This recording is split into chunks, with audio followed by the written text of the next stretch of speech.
सुरता मिले आवे भादु टोला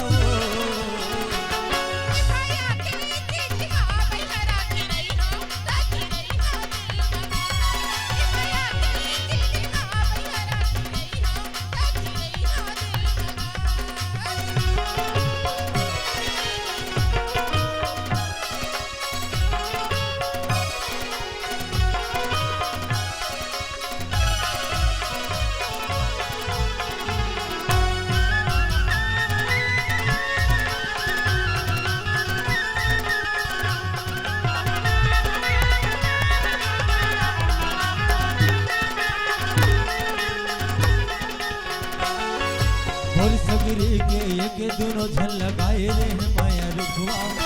सावन भादो हरियावत रही कैसे फागुन मा हो गए रुखवा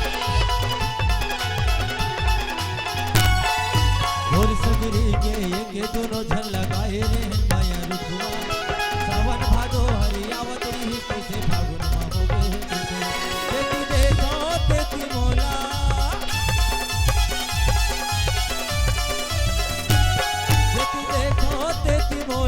देखी देखो देखी मोला दिखस नजर माओ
गोरी रख रे